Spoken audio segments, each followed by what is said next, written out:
ଭାବିଥିଲୁ ଘରର ସବୁ କାମ ସାରିଦେବୁ ବୋଲି ହେଲେ ହେଇପାରିଲାନି, କାରଣ ସମସ୍ତଙ୍କ ଦେହ ଖରାପ ହେଇଗଲା ଭିତର କାମ ହେଉଥିବାରୁ।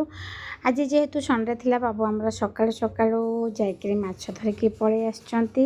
କାରଣ ଆଜି ଟିକେ ବେସର ଦେଇକି ମାଛ ଝୋଳ ହେବ, ତା ସହିତ ଦେଶୀ ପରିବା ଆସିଛି, ଆମର ଜହ୍ନି ଆସିଛି, ଦେଶୀ ବାଇଗଣ ଆସିଛି, ତା ସହିତ ଦେଖନ୍ତୁ ଦେଶୀ କଞ୍ଚା ଲଙ୍କା, ପାଚିଲା ଅମୃତଭଣ୍ଡା ଆସିଛି।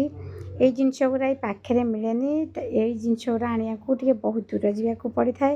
ତା ସହିତ ସାଙ୍ଗମାନେ ପୋଇ ଶାଗ ବି ଆମର ଆସିଛି, କାରଣ ଛିଞ୍ଚେଡ଼ା ଟିକେ ହେବ, ମାଛ ଛିଞ୍ଚେଡ଼ା। ଏଠି ପିଉସୁ ବସିକି ସବୁ ପନିପରିବା ବାହାର କରିକି ଦେଖୁଛି।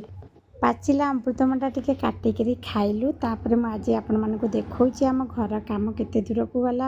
ଘରେ ଆମର ଟାଇଲି ସବୁ ଲାଗିଯାଇଛି, ପୁଟି ଆଉ କଲର ପଛରେ ହେବ, କାରଣ ଡଷ୍ଟ ଲାଗି ସମସ୍ତଙ୍କ ଦେହ ଖରାପ ହେଇଗଲା।